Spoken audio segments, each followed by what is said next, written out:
20년 전 폭설이 쏟아지던 크리스마스 이브, 아빠를 태운 승용차와 트럭이 정면 충돌했습니다.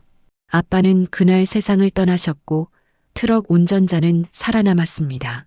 엄마는 평생 그 남자를 원망하며 살았습니다. 그런데 제 남편이 될 사람의 아버지가 바로 그 트럭 운전자였습니다. 이게 운명일까요? 아니면 저주일까요?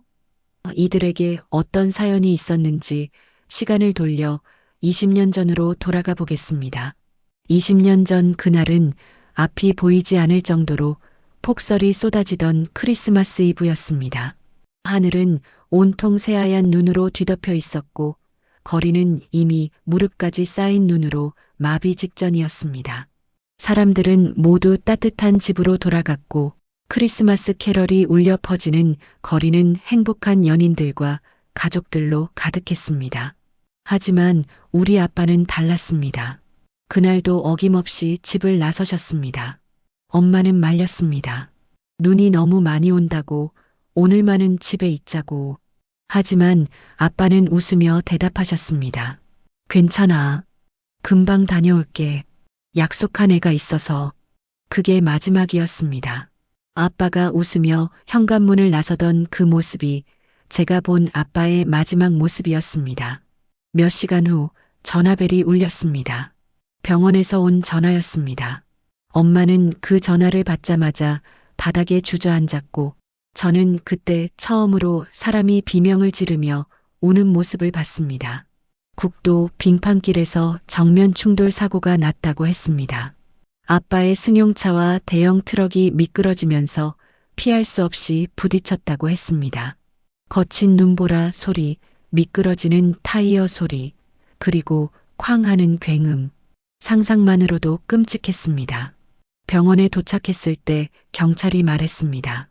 빙판길이라 두 차량 다 제동이 안 된 것 같습니다. 트럭 운전자는 중상인데 마음의 준비를 하셔야겠습니다.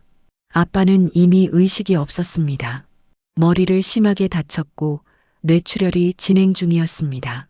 의사들은 최선을 다했지만 결국 뇌사 판정이 내려졌습니다. 복도에서는 머리에 붕대를 감고 다리를 절며 울부짖는 남자가 있었습니다. 트럭 운전자였습니다. 그는 수술실 밖에서 엄마에게 무릎을 꿇었습니다. 사모님, 죄송합니다. 제가 미끄러지는 바람에 제발 남편분 살려주십시오. 하지만 엄마는 그를 쳐다보지도 않았습니다. 엄마의 눈에는 오직 수술실 빨간 불만 보였습니다. 그리고 그 불이 꺼지는 순간 엄마의 세상도 함께 꺼져버렸습니다. 누구의 잘못도 아닌 천재지변 같은 사고였습니다. 경찰도 그렇게 말했고 보험회사도 그렇게 결론 냈습니다. 쌍방과실이라고 했습니다. 하지만 엄마는 받아들일 수 없었습니다. 상대방 트럭 운전자는 살았는데 왜 착해 빠진 우리 아빠만 죽어야 했는지 그 불공평한 생존에 대한 원망이 뼈에 사무치셨습니다. 그날 이후 우리 집은 무너졌습니다.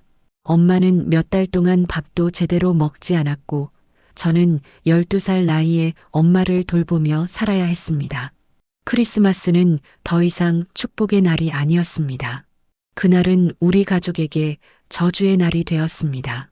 20년이 지난 지금도 엄마는 그날을 잊지 못합니다. 눈이 오면 창밖을 멍하니 바라보며 눈물을 흘리고 크리스마스가 다가오면 며칠씩 잠을 이루지 못합니다. 저 역시 마찬가지입니다. 하지만 우리는 살아야 했습니다. 아빠 없이도 살아야 했습니다.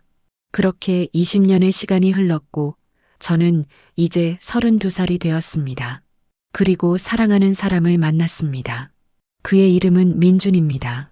민준 씨를 처음 만난 건 2년 전 봄날이었습니다. 회사 동료의 소개로 만난 그는 첫인상부터 참 따뜻한 사람이었습니다. 조용하지만 배려심이 깊었고 웃을 때면 눈가에 주름이 생기는 게 참 순수해 보였습니다. 우리는 천천히 가까워졌습니다. 데이트를 거듭하면서 저는 그가 정말 착한 사람이라는 걸 알게 되었습니다. 약속 시간은 항상 지켰고 제 말을 끝까지 경청해 주었으며 무엇보다 진심으로 저를 아껴주었습니다. 그런데 이상한 점이 하나 있었습니다.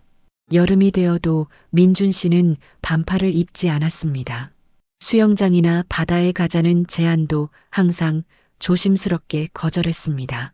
처음엔 그저 피부가 약한가 보다 생각했습니다. 진실을 알게 된 건 사귄 지 1년쯤 지났을 때였습니다. 여름날 갑자기 쏟아진 소나기를 맞고 민준 씨네 집에 들렀을 때 그가 옷을 갈아입다가 제게 보였습니다.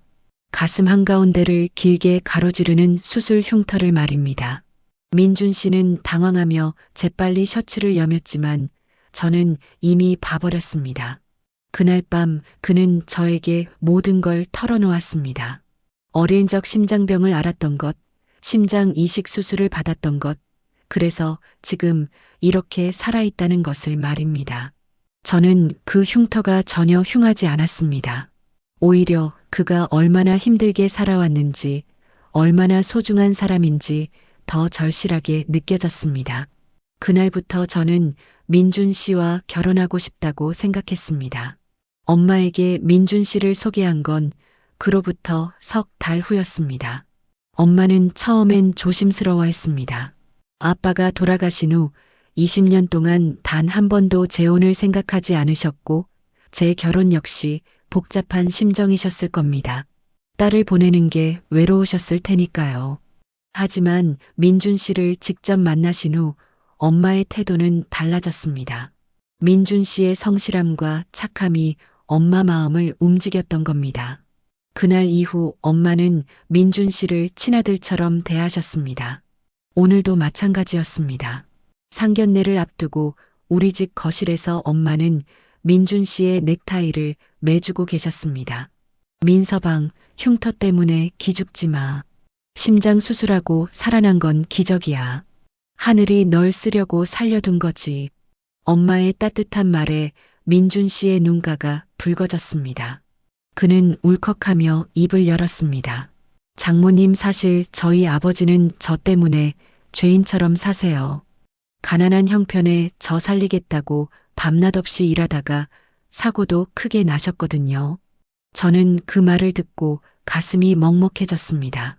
민준 씨는 아버지에 대한 이야기를 거의 하지 않았습니다. 그저 혼자 트럭을 운전하며 힘들게 사신다는 것만 알고 있었습니다. 그런데 그 뒤에 이런 사연이 있었던 겁니다. 엄마는 민준 씨의 손을 꽉 잡으셨습니다. 그런 소리 하지 마. 자식 살리려다 그런 건데 죄는 무슨. 훌륭한 아버지시다. 엄마의 목소리는 진심으로 가득했습니다. 엄마는 민준 씨 아버지가 어떤 분인지 전혀 모르셨습니다. 20년 전 폭설 속에서 아빠를 죽게 만든 그 트럭 운전자일 줄은 꿈에도 모르셨습니다. 저 역시 몰랐습니다. 오늘 상견례에서 만날 사돈어른이 우리 인생을 송두리째 바꿔놓을 그 사람일 줄은 전혀 예상하지 못했습니다. 민준 씨는 엄마의 손을 꽉 잡으며 고개를 숙였습니다. 그의 어깨가 미세하게 떨리는 게 보였습니다. 아마도 이렇게 따뜻하게 대해주는 어른을 오랜만에 만난 게 아닐까 싶었습니다. 장모님, 감사합니다. 제가 정말 잘할게요. 지수 평생 행복하게 해주겠습니다. 엄마는 민준 씨의 등을 토닥이며 웃으셨습니다. 그 모습을 보며 저는 정말 잘됐다고 생각했습니다. 엄마도 민준 씨를 좋아하시고 민준 씨도 엄마를 진심으로 따르니까요. 우리는 행복한 가족이 될 거라고 믿어 의심치 않았습니다. 몇 시간 후 모든 게 무너질 줄도 모른 채 말입니다. 상견례 장소는 시내 중심가에 있는 고급 한정식집이었습니다. 민준 씨가 예약해둔 곳이었는데 조용하고 분위기 좋은 곳이었습니다. 우리는 미리 도착해서 자리에 앉아 사돈어른을 기다렸습니다. 엄마는 단정한 한복을 입으셨고 저도 정갈한 원피스를 입었습니다. 민준 씨는 아침에 엄마가 매주신 넥타이를 한 번 더 매만지며 긴장한 표정이었습니다. 아버지가 조금 늦으실 수도 있어요. 원래 시간 약속은 철저하신 분인데 오늘 아침부터 눈이 와서 민준 씨가 미안한 듯 말했습니다. 창밖을 보니 정말 눈이 내리고 있었습니다. 가랑눈이었지만 그 눈을 보는 순간 엄마의 얼굴이 굳어지는 게 보였습니다. 엄마는 눈만 오면 힘들어 하셨습니다. 특히 크리스마스 시즌의 눈은 더욱 그랬습니다. 20년 전 그날의 기억이 떠오르기 때문이었습니다. 괜찮다. 길이 미끄러우니 천천히 오시라고 해라. 엄마는 애써 웃으며 말씀하셨지만 저는 엄마의 손이 미세하게 떨리는 걸 알아챘습니다. 저는 엄마의 손을 꽉 잡아드렸습니다. 그때였습니다. 한정식 집 문이 열리며 한 남자가 들어왔습니다. 늦어서 죄송합니다. 눈이 와서 길이 미끄럽네요. 60대 초반으로 보이는 남자였습니다. 수수한 정장 차림에 머리는 새하얗게 새어 있었습니다. 그리고 그는 다리를 약간 절뚝거리며 걸어왔습니다. 민준 씨가 반갑게 일어났습니다. 아버지, 여기 제 장인어른 되실 분들이십니다. 엄마도 저도 일어나 인사를 하려고 했습니다. 하지만 엄마의 움직임이 멈췄습니다. 엄마는 그 남자를 보며 얼어붙은 듯 굳어 있었습니다. 저는 엄마의 이상한 반응을 눈치챘습니다. 엄마, 왜 그래? 하지만 엄마는 대답하지 않으셨습니다. 엄마의 시선은 오직 그 남자에게만 고정되어 있었습니다. 정확히는 그 남자의 절뚝거리는 걸음걸이와 이마의 흉터의 말입니다. 엄마의 얼굴이 점점 창백해졌습니다. 입술이 파르르 떨리기 시작했고 손에 쥔 핸드백이 바닥에 떨어졌습니다. 엄마, 저는 깜짝 놀라 엄마를 붙들었습니다. 엄마는 제 팔을 붙잡으며 그 남자를 똑바로 쳐다봤습니다. 그리고 엄마의 입에서 떨리는 목소리가 흘러나왔습니다. 설마 강진수 씨? 그 순간 한정식 집 안의 공기가 얼어붙었습니다. 민준 씨 아버지의 얼굴이 사색이 되었습니다. 그는 엄마를 보며 입을 벌린 채 굳어버렸습니다. 아, 사사모님? 민준 씨 아버지의 목소리도 심하게 떨렸습니다. 그는 그 자리에 선 채 엄마를 보며 얼굴이 하얗게 질렸습니다. 엄마의 동공이 크게 흔들렸습니다. 저는 무슨 일인지 전혀 몰랐지만 뭔가 심상치 않다는 걸 직감했습니다. 맞구나. 내 남편 죽게 만든 그 트럭 운전기사. 엄마의 절규가 한정식 집 안을 가득 채웠습니다.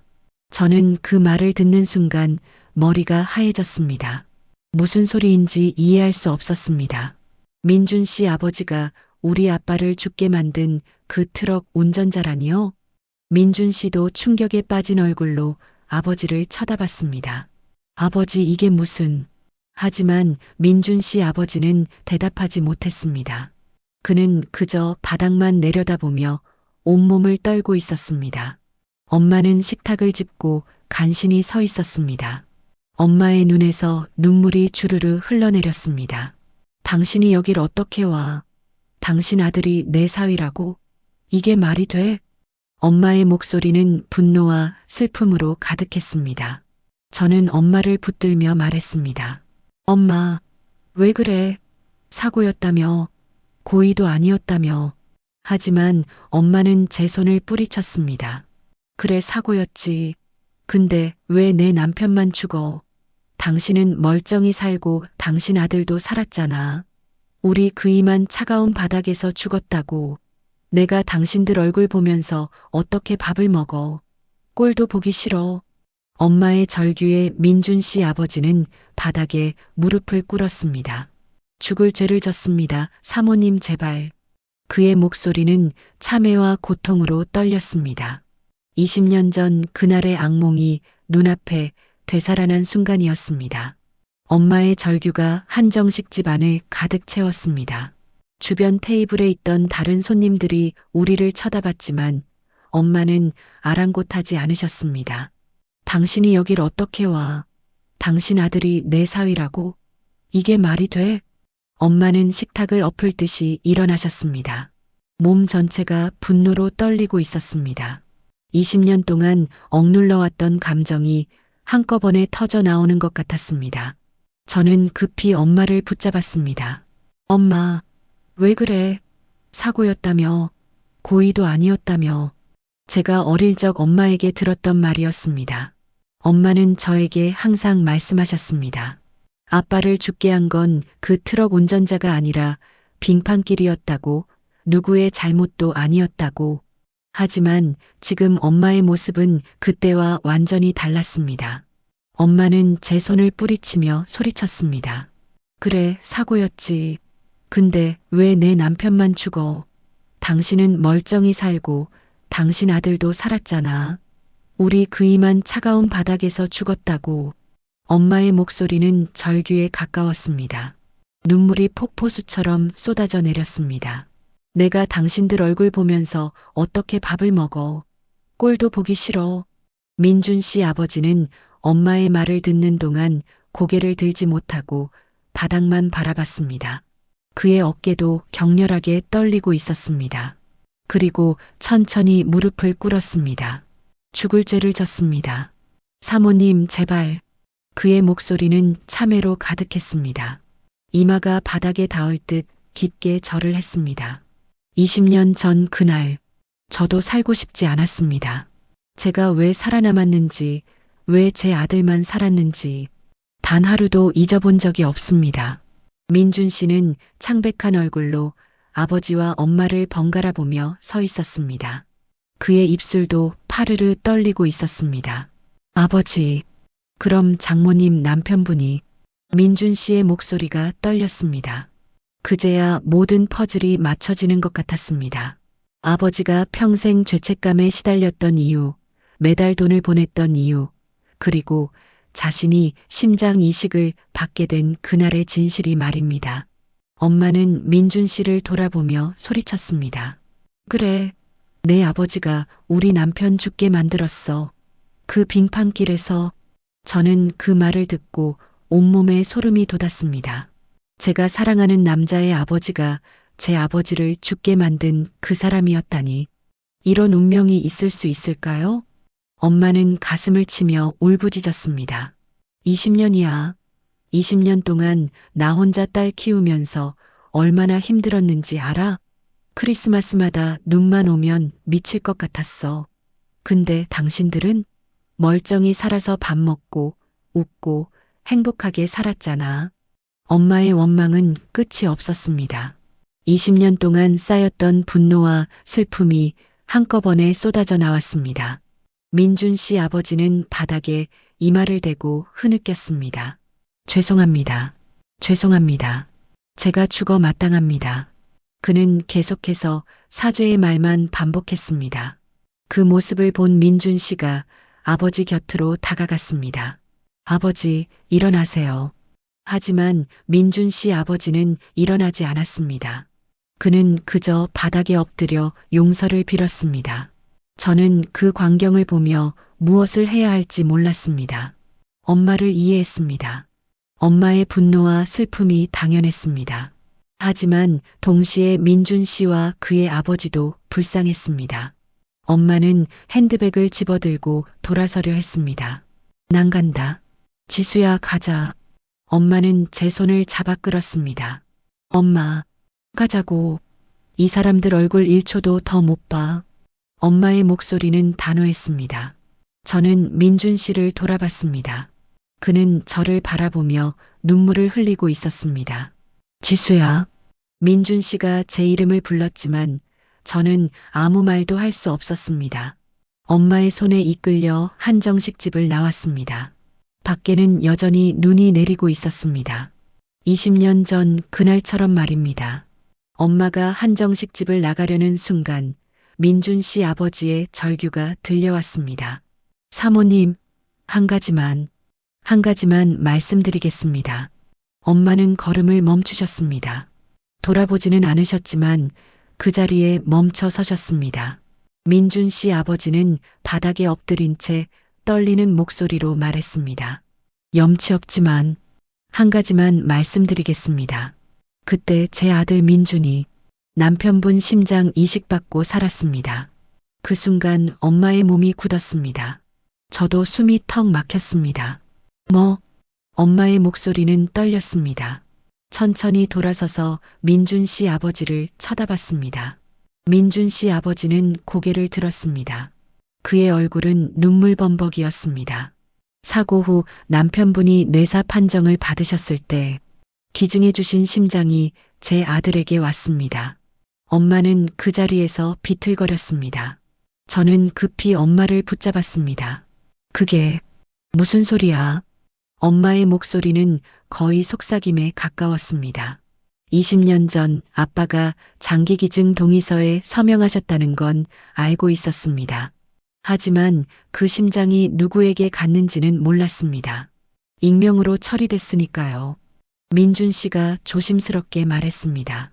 장모님, 저도 오늘 처음 알았습니다. 제 아버지가 그분이셨다는 걸. 엄마는 민준 씨를 돌아봤습니다.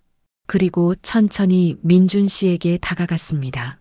민준 씨는 그 자리에 서서 엄마를 맞이했습니다. 엄마는 민준 씨 앞에 섰습니다. 그리고 떨리는 손으로 민준 씨의 가슴을 가리켰습니다. 내 가슴에 우리 남편이. 엄마의 목소리가 끊겼습니다. 민준 씨는 고개를 끄덕였습니다. 눈물이 뺨을 타고 흘러내렸습니다. 네, 장인어른의 심장이 제 가슴에서 뛰고 있습니다. 그 말을 듣는 순간 엄마의 표정이 일그러졌습니다. 감동이 아니었습니다. 그것은 혐오였습니다. 거짓말 마. 내 남편이 당신 아들을 왜 살려? 당신 때문에 죽었는데.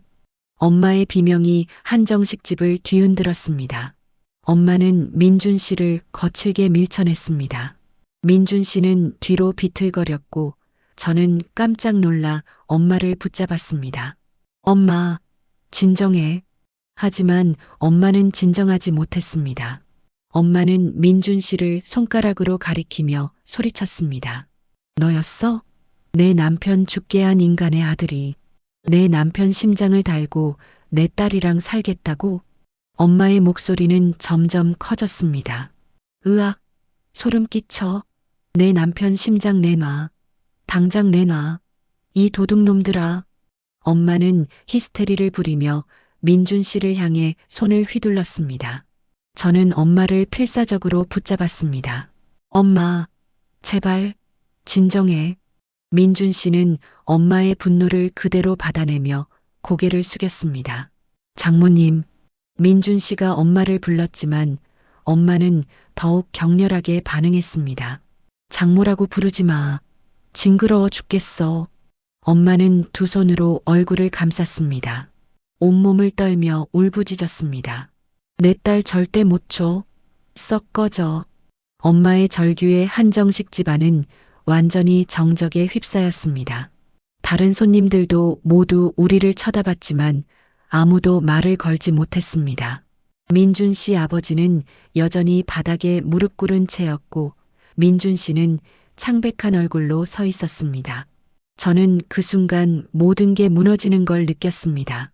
우리의 사랑이, 우리의 미래가, 모든 것이 순식간에 무너져 내렸습니다. 엄마는 제 손을 잡아 끌며 밖으로 나갔습니다. 저는 뒤를 돌아봤습니다.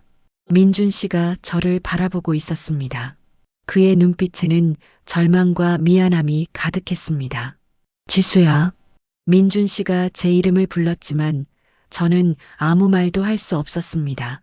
엄마에게 이끌려 한정식 집을 완전히 빠져나왔습니다.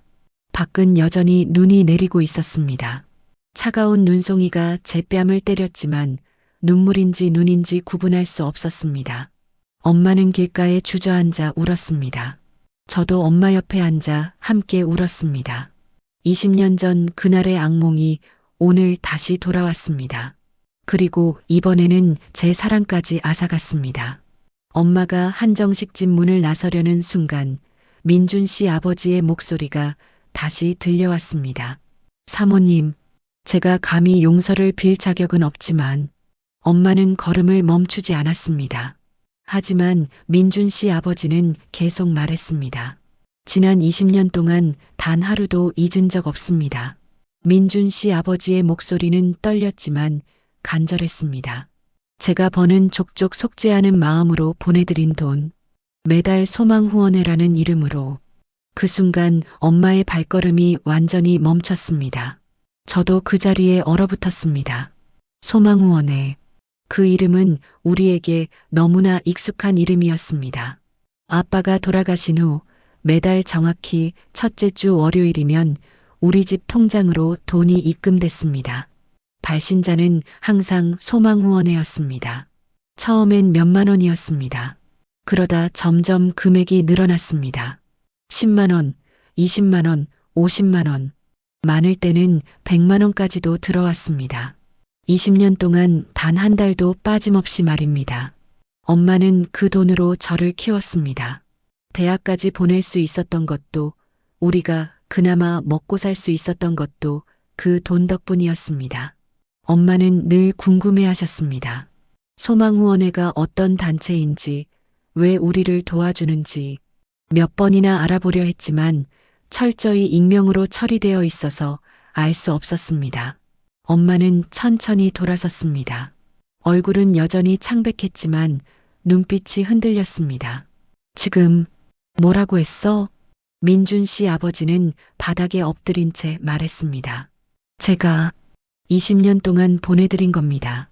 벌이가 시원찮아 많이는 못 드렸지만 제가 벌 수 있는 만큼은 다 보내드렸습니다. 그때 민준 씨의 눈이 커졌습니다. 그는 아버지를 보며 말했습니다. 소망후원회요? 장모님 방금 뭐라고 하셨어요? 민준 씨는 충격받은 표정으로 아버지를 쳐다봤습니다.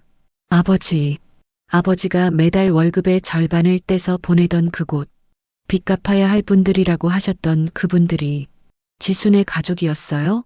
민준 씨 아버지는 고개를 끄덕였습니다. 눈물이 바닥에 똑똑 떨어졌습니다. 민준 씨는 두 손으로 머리를 감쌌습니다. 그리고 엄마에게 다가갔습니다. 장모님, 그거 재단 아니에요. 저희 아버지예요. 민준 씨의 목소리가 떨렸습니다. 아버지가 20년 동안 술 한 잔 안 드시고 모은 돈 전부 장모님께 보낸 거예요. 저는 그 말을 듣고 온몸에 소름이 돋았습니다. 민준 씨가 항상 아버지는 가난하게 산다고 했던 이유를 이제야 알 것 같았습니다. 번 돈의 절반을 우리에게 보냈으니까요. 엄마는 입술을 떨었습니다. 할 말을 잃은 듯 그저 민준 씨 아버지를 바라봤습니다. 그게 당신이었다고? 엄마의 목소리는 혼란스러웠습니다. 분노와 혼란, 그리고 뭔가 알 수 없는 감정이 뒤섞여 있었습니다. 민준 씨 아버지가 말했습니다. 죽을 죄를 지었으니 평생 갚고 살아야 한다고 생각했습니다. 돈으로 갚을 수 있는 게 아니란 걸 압니다. 하지만 그것밖에 제가 할 수 있는 게 없었습니다. 엄마는 벽에 기댔습니다. 다리에 힘이 풀린 것 같았습니다. 저도 정신이 혼미했습니다. 우리를 20년 동안 도와준 그 익명의 후원자가 바로 아빠를 죽게 만든 그 사람이었다니. 이게 대체 무슨 운명의 장난일까요?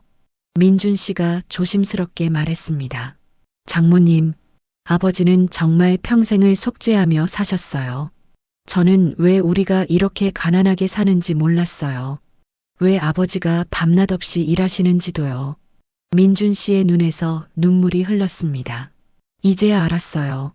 아버지가 모든 걸 장모님께 드리고 계셨다는 걸요. 엄마는 두 손으로 얼굴을 가렸습니다. 어깨가 격렬하게 떨렸습니다. 저는 엄마 곁으로 다가가 엄마를 안았습니다. 엄마는 제 품에서 울었습니다.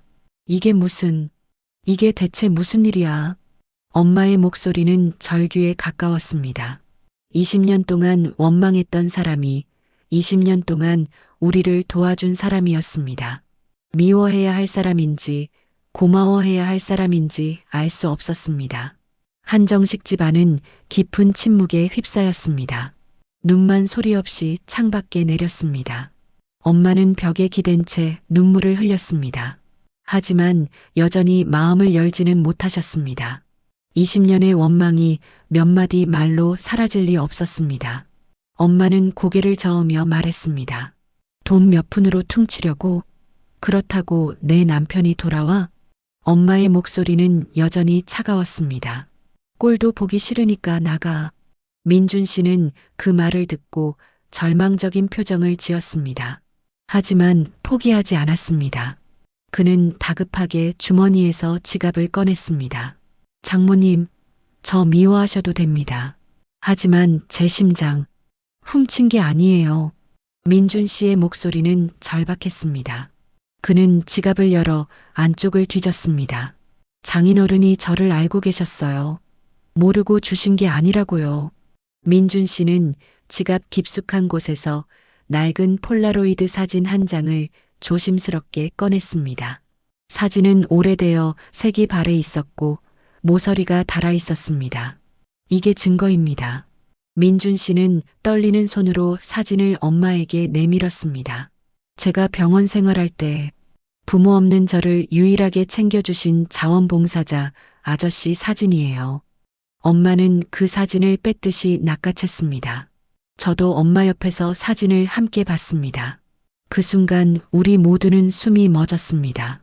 사진 속에는 환자복을 입고 빡빡 머리를 한 어린 소년이 있었습니다. 그리고 그 소년을 환하게 웃으며 껴안고 있는 남자가 있었습니다. 그 남자는 우리 아빠였습니다. 엄마의 손이 격렬하게 떨렸습니다. 사진 아래에는 아빠의 필체로 이렇게 적혀 있었습니다. 심장병을 앓고 있는 어린 민준이와 함께. 저는 눈물이 왈칵 쏟아졌습니다. 사진 속 아빠의 미소가 너무나 따뜻했습니다.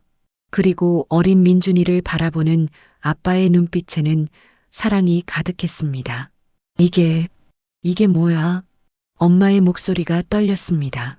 당신이 민준이 아픈 걸 알고 있었어? 사고 나기 전부터 알던 사이였어? 민준 씨가 고개를 끄덕이며 말했습니다. 저는 어릴 때 심장병으로 몇 년 동안 병원에 입원해 있었어요. 아버지는 트럭 일 때문에 자주 못 오셨고 저는 병원에서 혼자 지냈어요. 민준 씨의 목소리에는 어린 시절의 외로움이 묻어났습니다. 그때 자원봉사자로 오셨던 분이 장인어른이셨어요. 매주 토요일마다 오셔서 저랑 놀아주시고 책도 읽어주시고 가끔 맛있는 것도 사주셨어요. 민준 씨 아버지가 무릎 꿇은 채 말을 이었습니다. 남편분은 병원에 갇혀 지내던 민준이의 유일한 친구이자 봉사자셨습니다. 민준 씨 아버지의 목소리는 오열로 떨렸습니다. 그날 사고는 남편분이 민준이에게 크리스마스 선물을 주러 오시던 길에 일어난 비극이었습니다. 엄마는 사진을 쥔 채 그 자리에 주저앉았습니다. 저도 엄마 옆에 무릎을 꿇었습니다. 민준 씨 아버지가 계속 말했습니다. 의료진이 뇌사 판정을 내렸을 때 기적처럼 대기 1순위였던 민준이와 조직이 맞았고 그는 목이 메어 말을 잇지 못했습니다. 남편분은 그렇게 마지막까지 약속을 지키고 떠나셨습니다. 민준이를 살려주신 겁니다. 엄마는 사진을 가슴에 안았습니다. 눈물이 폭포수처럼 쏟아졌습니다. 저도 울었습니다. 아빠는 알고 계셨던 겁니다. 자신의 심장이 누구에게 갈지를. 아니, 어쩌면 마지막 순간에도 민준이를 생각하셨을지도 모릅니다. 민준 씨가 무릎을 꿇으며 말했습니다. 장모님, 아저씨는 저를 사랑해 주셨어요. 저도 아저씨를 정말 좋아했어요. 그런데 그 아저씨가 돌아가셨다는 소식을 들었을 때 저는 너무 슬펐어요. 민준 씨는 가슴을 쥐었습니다. 그리고 심장 이식을 받고 나서 저는 이 심장이 아저씨 거라는 걸 나중에 알았어요. 제 가슴에서 뛰는 이 심장이 저를 그렇게 사랑해 주셨던 분의 것이라는 걸요. 엄마는 하염없이 눈물만 흘렸습니다. 말을 잇지 못했습니다. 사진 속 아빠의 미소가 우리 모두를 바라보고 있었습니다. 엄마는 사진을 들고 한참을 울었습니다. 저도 엄마 곁에서 함께 눈물을 흘렸습니다. 민준 씨와 그의 아버지도 눈물을 닦지 못했습니다. 한정식 집 안은 흐느낌으로 가득했습니다. 20년 전 그날의 진실이 마침내 모두 드러난 순간이었습니다. 엄마는 사진 속 아빠의 얼굴을 손가락으로 쓰다듬었습니다. 그리고 나지막이 중얼거렸습니다. 당신, 이 아이를 사랑했구나. 엄마의 목소리는 떨렸지만 이전과는 달랐습니다. 분노가 아니라 슬픔이었습니다. 민준 씨 아버지가 조심스럽게 말했습니다. 사모님, 남편분께서는 정말 좋은 분이셨습니다. 민준이가 외롭지 않게 해주셨고 살아갈 희망을 주셨습니다. 엄마는 고개를 끄덕였습니다. 그것이 우리 아빠였으니까요. 누구보다 따뜻했고 누구보다 남을 잘 돌봤던 사람이었습니다. 저는 조용히 물었습니다. 엄마, 아빠가 매주 토요일마다 병원 봉사 가신다고 하셨던 거. 엄마가 고개를 끄덕였습니다. 그래, 그때 민준이를 만나셨던 거구나. 우리는 몰랐습니다. 아빠가 그렇게 민준 씨를 아꼈다는 것을, 그리고 마지막 순간까지 민준 씨를 생각하셨다는 것을 말입니다. 민준 씨가 말했습니다. 장모님, 아저씨는 제게 항상 말씀하셨어요. 민준아, 너는 꼭 건강해져서 좋은 사람 되어야 한다고요. 민준 씨는 가슴을 쥐었습니다. 저는 이 심장 덕분에 살았습니다. 그리고 좋은 사람이 되려고 노력하며 살았어요. 아저씨와의 약속을 지키려고요. 엄마는 민준 씨를 바라봤습니다. 눈빛이 복잡했습니다. 미워해야 할지 사랑해야 할지 알 수 없다는 표정이었습니다. 저는 엄마의 손을 잡았습니다. 엄마, 아빠가 원하신 게 이게 아닐까? 민준 씨가 행복하게 사는 거. 하지만 엄마는 고개를 저었습니다. 지수야, 엄마도 알아. 머리로는 다 알아. 근데 엄마의 목소리가 떨렸습니다. 그만해. 더 이상 듣고 싶지 않아. 머리가 터질 것 같아. 엄마는 사진을 쥔 채 비틀거리며 일어났습니다. 저는 급히 엄마를 부축했습니다. 민준 씨가 다가왔습니다. 장모님, 하지만 엄마는 손을 내저었습니다. 부르지 마. 오늘은 다들 꼴도 보기 싫으니까 그냥 가. 제발 내 눈앞에서 사라져줘. 엄마의 목소리는 지쳐 있었습니다. 더 이상 분노도 아니었습니다. 그저 피곤하고 혼란스러운 목소리였습니다. 민준 씨는 그 자리에 멈춰 섰습니다. 더 이상 다가오지 못했습니다. 민준 씨 아버지도 고개를 들지 못한 채 무릎 꿇은 자세 그대로였습니다. 엄마는 제 손을 잡고 한정식 집을 나왔습니다. 저는 뒤를 돌아봤습니다. 민준 씨가 저를 바라보고 있었습니다. 그의 눈빛에는 사랑과 미안함, 그리고 절망이 섞여 있었습니다. 저도 그를 바라봤습니다. 말하고 싶은 게 너무 많았지만 아무 말도 할 수 없었습니다. 엄마에게 이끌려 저는 한정식 집을 완전히 빠져나왔습니다. 밖은 여전히 눈이 내리고 있었습니다. 엄마는 길가에 서서 눈을 맞았습니다. 손에는 여전히 그 사진을 쥐고 있었습니다. 엄마, 지수야, 엄마 좀 혼자 있고 싶다. 엄마는 천천히 걸어가기 시작했습니다. 저도 조용히 엄마를 따라갔습니다. 우리는 말없이 눈 내리는 거리를 걸었습니다. 20년 전 그날처럼 하얀 눈이 세상을 덮었습니다. 상견례는 그렇게 비극으로 끝났습니다. 진실은 밝혀졌지만 오히려 더 깊은 상처만 남았습니다. 사랑해야 할 사람인지 미워해야 할 사람인지 엄마는 알 수 없었습니다. 저 역시 마찬가지였습니다. 한정식 집 안에 남겨진 민준 씨와 그의 아버지도 고개를 들지 못했습니다. 그들 역시 어떻게 해야 할지 몰랐을 겁니다. 우리 모두는 20년 전 그날의 운명에 갇혀버렸습니다. 그 운명의 고리를 끊을 수 있을까요? 아니면 영원히 이 아픔 속에서 살아가야 할까요? 눈은 계속 내렸습니다. 마치 하늘도 우리를 위해 울고 있는 것처럼 말입니다. 집으로 돌아온 후 며칠이 지났습니다. 하지만 우리 집은 여전히 얼어붙어 있었습니다. 엄마는 거실에 멍하니 앉아 계셨습니다. 손에는 항상 두 장의 사진이 들려 있었습니다. 하나는 아빠의 영정 사진이었고 다른 하나는 민준 씨가 준 그 폴라로이드 사진이었습니다. 엄마는 그 사진들을 번갈아 보며 하루 종일 눈물만 흘리셨습니다. 밥도 제대로 드시지 않았습니다. 저는 방에서 울다가 나왔습니다. 엄마, 밥 좀 먹어. 하지만 엄마는 대답하지 않으셨습니다. 그저 두 사진을 바라보며 중얼거렸습니다. 지수야, 난 자신이 없다. 엄마의 목소리는 지쳐 있었습니다. 민준이 녀석 보면 내 아빠가 떠올라서 애틋한데 동시에 내 아빠 죽게 만든 그 트럭이 생각나서 미쳐버릴 것 같아. 저는 엄마 옆에 앉았습니다. 엄마의 손을 잡았습니다. 나도 알아. 나도 아버님이 원망스러워. 제 목소리도 떨렸습니다. 근데 엄마, 민준 씨 심장 소리 들을 때마다 나 아빠가 느껴져. 우리가 헤어지는 게 정말 아빠가 원하는 걸까? 엄마는 가슴을 쳤습니다. 악연도 이런 악연이 어디 있니? 신이 우릴 가지고 장난치는 거야. 엄마는 다시 사진들을 바라봤습니다. 아빠는 두 사진 모두에서 환하게 웃고 계셨습니다. 하나는 우리 가족과 함께, 다른 하나는 어린 민준이와 함께. 저는 그날 밤 민준 씨에게서 온 문자를 몇 번이나 읽었습니다. 지수야, 미안해. 정말 미안해. 나 때문에 너무 힘들지? 사랑해. 그리고 안녕. 안녕이라는 말이 너무 무서웠습니다. 마치 영원한 이별 같았습니다. 한편 민준 씨의 집도 지옥이었습니다. 민준 씨는 짐을 싸고 있었습니다. 큰 여행 가방에 옷가지들을 넣으며 아버지에게 말했습니다. 아버지, 저 떠날게요. 민준 씨 아버지는 아들을 말없이 바라봤습니다. 민준 씨가 계속 말했습니다. 제가 지수 곁에 있는 것 자체가 그분들한테 고문이에요. 민준 씨의 목소리는 담담했지만 눈에는 눈물이 고여 있었습니다.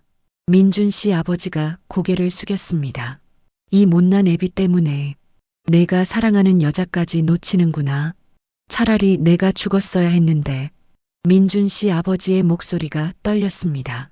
그는 평생 이 죄책감을 안고 살았습니다. 그리고 이제는 아들의 행복까지 빼앗아 버렸습니다. 민준 씨가 아버지의 어깨에 손을 얹었습니다. 아니요. 제 가슴에서 뛰는 이 심장이 그분들한테는 남편을 죽인 대가로 보일 거예요. 민준 씨는 가슴을 쥐었습니다. 제가 사라져 드리는 게 맞아요. 그게 제가 할 수 있는 유일한 일인 것 같아요. 민준 씨는 가방 지퍼를 닫았습니다. 그리고 방을 둘러봤습니다. 이곳에서의 모든 추억들, 지수와 함께 꿈꿨던 미래들이 주마등처럼 스쳐 지나갔습니다. 민준 씨 아버지가 물었습니다. 어디로 갈 거니? 멀리요. 아주 멀리. 장모님과 지수 눈에 띄지 않을 곳으로요. 민준 씨는 가방을 들었습니다. 그리고 아버지를 안았습니다. 아버지, 건강하세요.